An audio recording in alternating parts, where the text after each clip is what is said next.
Hey guys, this is Melissa Zad for Into Boxing. I am at the Benn Algeria press week, just before the press conference, joined by none other than Caoimhim Agyarko. That's a hard one to pronounce, isn't it? It is. I've got an Irish first name, Ghanaian second name, so no one ever gets both of them. Did I get it right? You got it right. Amazing, amazing. Success number one for the day. How are you doing? I'm good. I'm fine. I'm excited. I can't wait to get in there Saturday night, so I'm doing well, thanks. I mean, we saw you at the workout yesterday. You're looking extremely sharp in there. Is that how you're feeling? Yeah, I don't feel like, normally on fight week you feel drained from making weight and stuff, your body's tired. I feel brand new. I think because I've been in camp for so long and I've did the weight properly and training's went perfect, I feel energised, I feel good. Like I said, I was looking sharp yesterday. I don't feel like I'm making weight, so yeah, I'm feeling good. That definitely came across. That's definitely something I noticed when I looked at you in the ring. I was like, yeah, you look like your energy levels are really high. Yeah. If I'm not mistaken, and please correct me if I'm wrong, this is going to be your debut on the zone. Yeah, it is, yeah. So obviously you were signed by them a short while ago. It was a really big announcement, really exciting. How do you feel coming up to that occasion? Yeah, do you know what? I feel like it's a new opportunity for me, obviously a new platform I want to impress. So it's a new chapter for me in my life and my career, and I'm excited for it. I'm looking forward to it. First fight starts on Saturday for the WBA International, so obviously it's an opportunity for me to pick up my first title as well. So I'm excited. I'm looking forward to it. And what do you know about your opponent? He's unbeaten.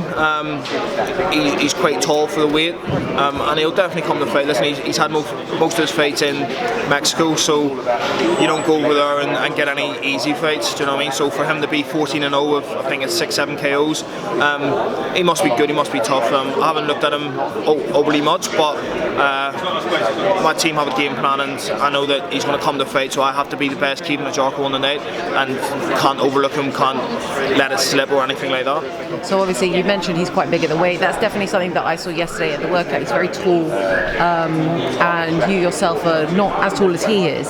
So is your strategy to kind of sit on his chest, smother his work, and not let him get that range on you?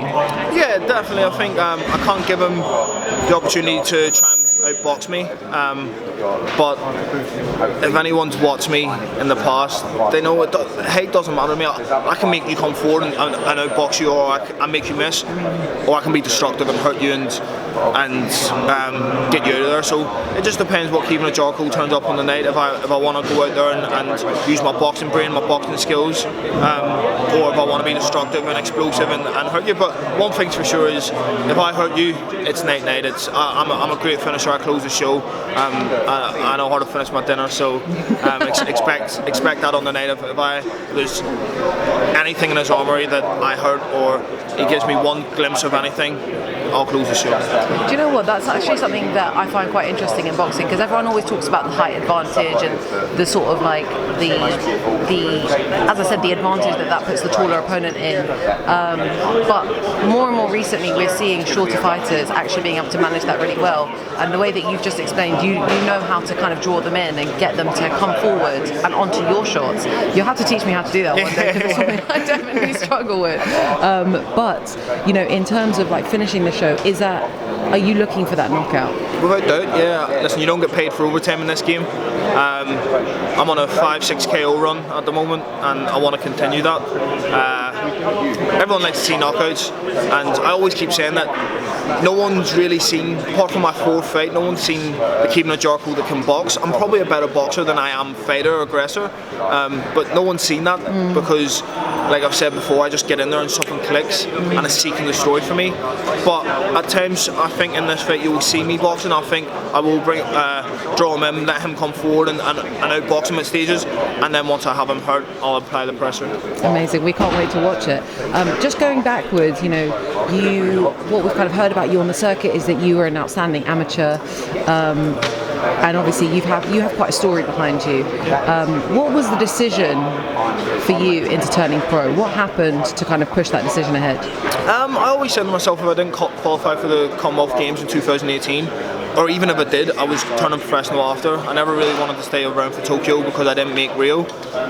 So I gave myself a 2-year plan, and I knew what I wanted to do when I wanted to turn pro. And after I got stabbed in 2017, I realised that tomorrow isn't promised, and I've got to train as hard as possible and chase my goals and my dreams as quickly as possible. And that's what I did. I had a great amateur background, and I got to the stage in my career where I thought it was the right timing to turn pro, and it was because Tokyo was postponed for an extra year or so. So I'd have been out of boxing for a year, do you know what I mean? Not doing anything. So I'm glad I turned pro when I did. Talking about that stabbing that you've just mentioned in 2017, it was unprovoked.